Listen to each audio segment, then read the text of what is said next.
Mas-uuliyiinta ururka haweenka ee Alle Aamin ayaa maanta deeq lacageed ku wareejiyey guddoomiyaha degmada Laasigeel deeqdaasi oo ay ugu talagaleen in dhismihiisa lagaga qayb qaato dhakhtarka loogu talagalay dadka dhimbirka ka xanuunsanaya in lagu xanaaneeyo ee degmada Laasigeel. Mas-uuliyiinta ururkani oo ay ugu horreyso Nimco Carab ayaana faahfaahin dheeraada ka bixiyey lacagtani iyo waxyaabaha ay ugu talagaleen. waxaan deeq lacageed guddoonsiinay cusbitaalka halkan aad ku arkaysaan deerka ah oo ku yaala degmada Laasigeel annagoo ah ururka Alle Aamin Maysho oo saldhigiisu yahay Saaxil.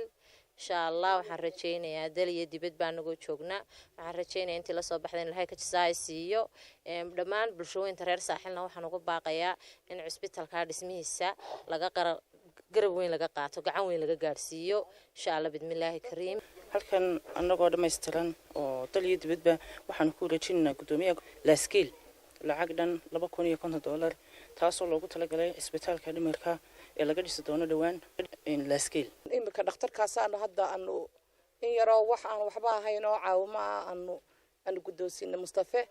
insha Allah waxaanu ka codsanaynaa dalkii gobolka Saaxil iyo intii islaamihii ku soo darsan kartaba dhakhtarka waalida ee Laasigeel laga dhisayo inaad gacan weyn ka geysataan insha Allah bidmillaahi kariim haddii Ilaahay yiraahdo. Guddoomiyaha degmada Laasigeel Mustafa Jabiye oo deeqdaasi ka guddoomay ayaa uga mahad celiyey ururkani haweenka deeqdaasi ay kaga qayb qaadanayaan dhakhtarkani dhimbirka isagoona dadweynaha u soo jeediyey deegaankaasi ka soo jeeda qurbo iyo gudaba in ay si weyn uga qayb qaataan dhakhtarkaasi. hablahan barakaysan waxaan leeyahay miisaanka xasanaadka Ilaahay ha idinku daro halkii aad ka soo saarteen Ilaahay wax khayr qaba ha idinku bedelo idinkii iyo ubadkiina baa Allah ku dhowro daliya dabadiisa joogtana Ilaahay gaalada kaga xiftiyo inta dalka gudihiisa joogtana Ilaahay balaayooyinka kaga xijaabo. barnaamijkan waa barnaamij khayriya waa dadka nahay in ay dadka dhimirka oo aanay Soomaaliland badankeedu ogeyn waxaynu caafimaadkan ku kala beeraynaa aqalada ku leenay carruurta ku dhalaynaa laakiin dad walaalaheena baa waxay ku arradeen caafimaadka oo dhaxan badan ku dhacayso oo dhib badan oo xanuun hayso oo aan yacni xaafadda guriga la noolyiin mooyaane aanu xitaa jaarkooda ku warhayn dhibta dadka haysa.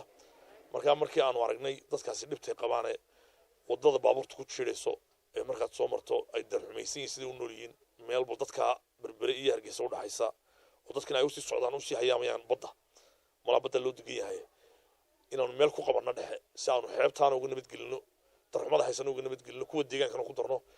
marka imika waxa weeye waxa lacagtii saddexaad lacagtii afraad in soo gaadhay intii ay soo gaarsiiyeen dadka u dhashay gobolka Saaxil.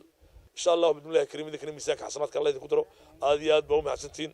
$250 baan ka qaaday wariyahaasna waa ka marxaatay habluuna waa ka marxaatay Ilaahayna waa arkay. mid ka mid ah gaadiidleyda waaweyn ee iska rogooyinka ee waqtigani ka shaqeeya deegaankaasi ayaa sheegay in ay dhagaxa iyo ciidaba ay kaga qayb qaadan doonaan dhakhtarkaasi loogu talagalay dadka dhimbirka ka xanuunsanaya. waxa weeyaan annagu horta waxaanu nahay gaadiidka waaweyn ee wadada ka shaqeeya Soomaad garan waxa weeyaan annagu imaka ciidan hore ayaan u dhignay imakana annagu dadka jirin ee loo dhisayo meeshan waxaanu ku darsanayno ciid iyo dhagax loo baahdo annagu si dhaqso ayaan ugu keenaa goorta looga baahdo.